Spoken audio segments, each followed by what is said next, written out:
mengenalmu Chani. Oh, endingnya tuh dia ngomong sesuatu yang keren gitu menurut.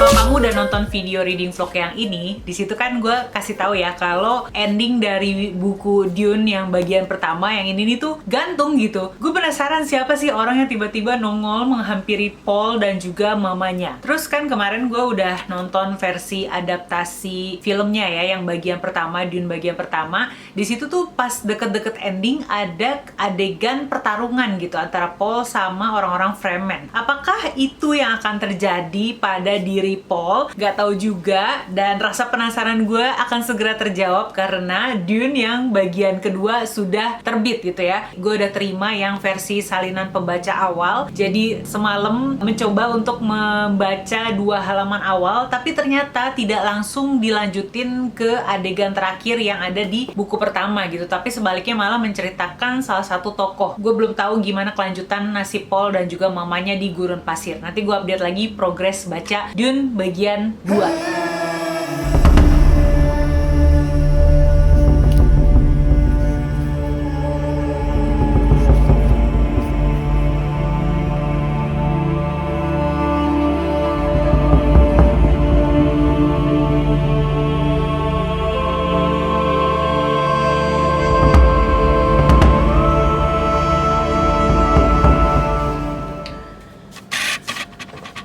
Yellow, ini hari berikutnya. Terus progres baca gue udah sampai halaman 64 ya.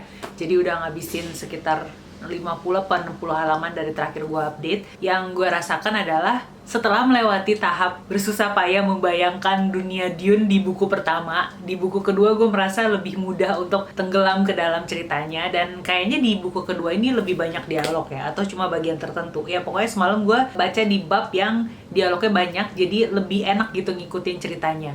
Terus ternyata bener, ada adegan yang ada di ending film pertama, tapi gue merasa lebih seru ngikutinnya di buku. Gue merasa deskripsi ketika si Paul berantem tuh keren gitu ya, dibanding ketika nonton filmnya gitu kan. Tapi ada perbedaan antara film dengan bukunya, kayak settingnya tuh beda gitu.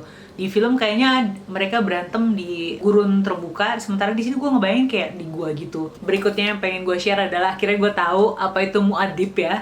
Si Paul dikasih nama Paul Muad'Dib. Apa artinya ada di buku ini? Seneng deh akhirnya tahu. Baru sampai situ aja. Nanti gue akan update lagi.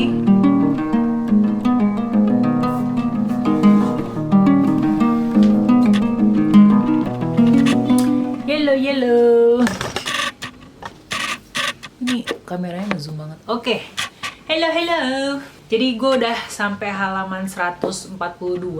Ada bagian-bagian yang kembali gue merasa bingung. Terutama kalau nyeritain tentang Paul dengan visinya gitu loh. Kan dia ceritanya punya kemampuan untuk bisa melihat potongan-potongan masa depan gitu ya. Kalau udah ngebahas tentang bagian itu gue rada lost gitu, nggak paham. Kemudian ada kembali kita mengikuti kisahnya klan Harkonnen ya, si Baron, raja dari klan Harkonnen gitu ya. Sebenarnya gue suka dengan intrik-intrik yang dilakukan oleh si Baron ini, cuman lagi-lagi penjelasannya agak sedikit bingung. Di sini ada kemunculan tokoh yaitu Count dan Lady Fenring. Mereka sedang merencanakan sesuatu gitu ya, dan gue nggak tahu ini bakal mengarah kemana nih rencana mereka, tapi sepertinya ada sesuatu yang licik di sini gitu kan. Jadi gue menantikan perkembangan hal tersebut di bab-bab berikutnya. Lalu kemudian yang terakhir kali banget gue baca semalam tuh adalah di bagian ketika Lady Jessica mendapat semacam warisan gitu ya. Warisannya bukan warisan benda, tapi warisan memori dari ibu sucinya kaum Fremen. Menurut gue itu menarik sih. Jadi sebenarnya dunia Dune ini tuh bener-bener luar biasa konsepnya, saking luar biasanya ketika dipaparkan tuh kadang gue bisa ngerasa bingung sendiri. Tapi kalau dari gue tutup terus gue renungkan, wah keren juga ya.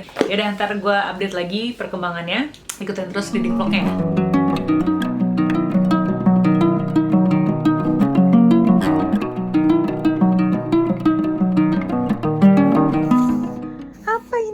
Apa ini aku mengenalmu Chani? Apa ini? Oh, karena gue tahu kan di filmnya itu Paul sama Chani diperankan oleh Timothée Chalamet sama Zendaya, dan gue merasa kayak dua tokoh tersebut tuh udah cocok lah bersama. Makanya pas ini gue baca bukunya dan melihat ada indikasi kalau Paul akan segera menjalin hubungan dengan Chani, itu gue langsung ikutan heboh tanpa tahu background ceritanya, tanpa tahu ke depannya mereka bakal kayak gimana di bukunya.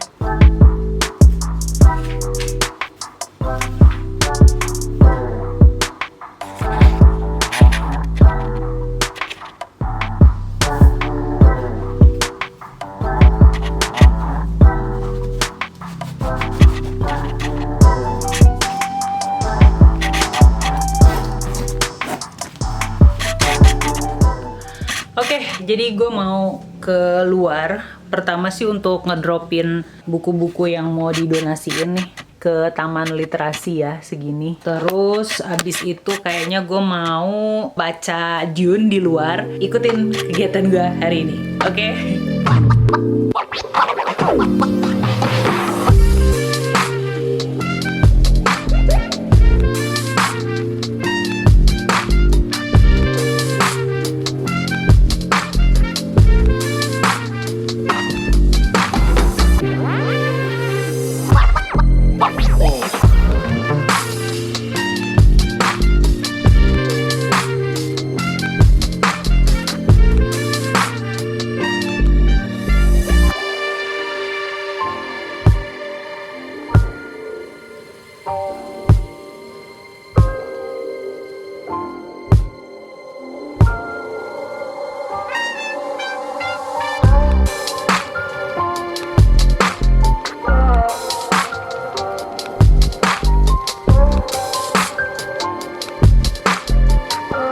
Abaikan rambut gue yang basah nih. Baru nyampe rumah, baru selesai mandi, dan pengen buru-buru ngupdate progres baca Dune.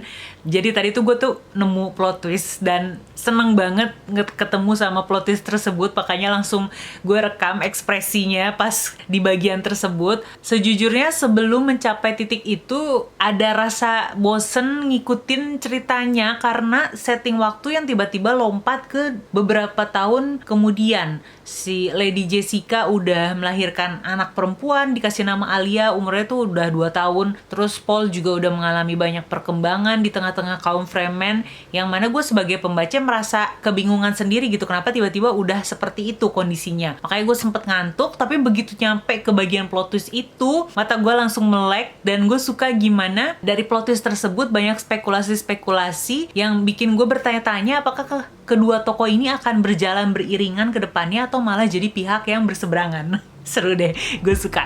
Nanti gue update lagi ya progresnya ya. Yellow! Akhirnya semalam gue, saking penasarannya, bablas hajar sampai halaman terakhir. Jadi kemarin gue baca sekitar 140 halaman. Bisa dibilang ya, 100 halaman menuju ending tuh bener-bener semuanya ditumpahkan ke situ gitu. Intensitasnya naik, bener-bener tegang, banyak pengungkapan terjadi. Dan yang menarik adalah gue jadi tahu siapa itu Putri Irulan yang tulisannya selalu dikutip di bagian awal buku kayak gini nih. Putri Irulan itu ternyata adalah titik-titik-titik gitu ya. Ya, dan karena udah tamat review gue terhadap Dune bagian 2 ini, menurut gue jauh lebih seru daripada yang bagian pertama karena gue udah sedikit banyak paham mengenai semesta yang diciptakan penulis dalam cerita ini.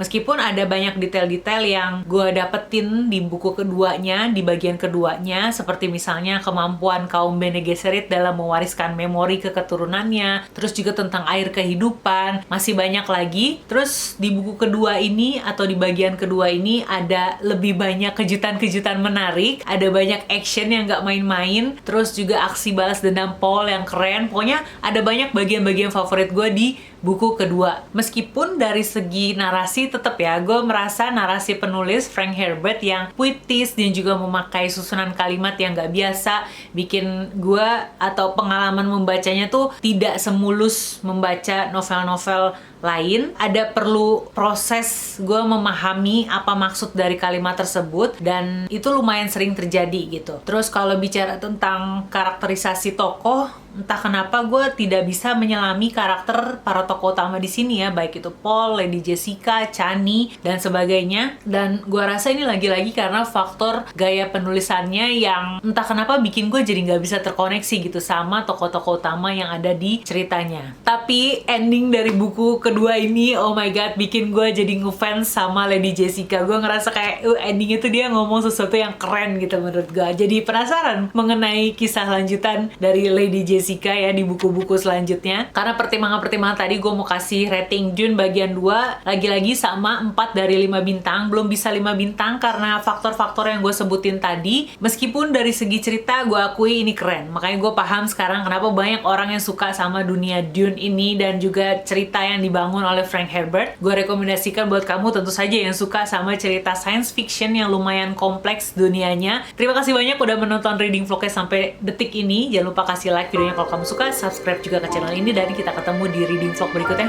See ya!